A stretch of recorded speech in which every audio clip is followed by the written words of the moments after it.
To understand leaders, we have to consider leadership emergence. Scholars have identified a few personal and situational factors that predict who will lead groups. First, personality. Members who are conscientious and extroverted are more likely to emerge as leaders. Furthermore, members who are conscientious, organized, achievement-oriented, and high in self-control emerge when the situation is task-focused.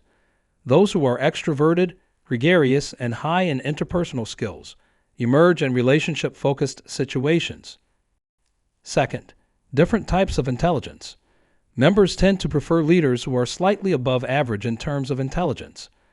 When the gap between a leader's and a follower's intelligence is too large, though, these differences can create obstacles to finding common ground and coordinating their efforts. Members who have high levels of emotional, practical, or creative intelligence also tend to emerge as the leaders of groups.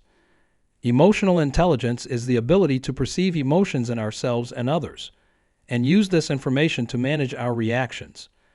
Those who are practically intelligent are skilled problem solvers.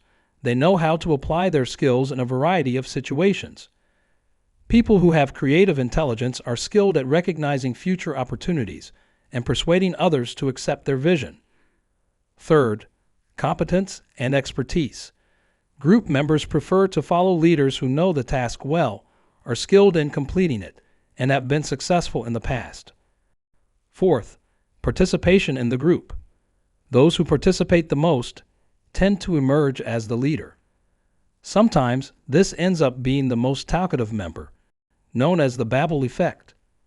Unfortunately, this can happen even if they share low-quality information. Fifth, physical appearance. Members who are older, taller, and more physically fit tend to emerge as leaders. This is because we associate these physical characteristics with other positive qualities associated with leadership, like intelligence and expertise. Sixth, members who are most similar to the majority subgroup tend to emerge as leaders.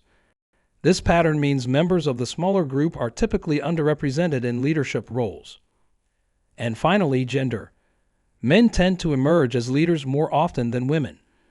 One explanation is gender roles and stereotypes.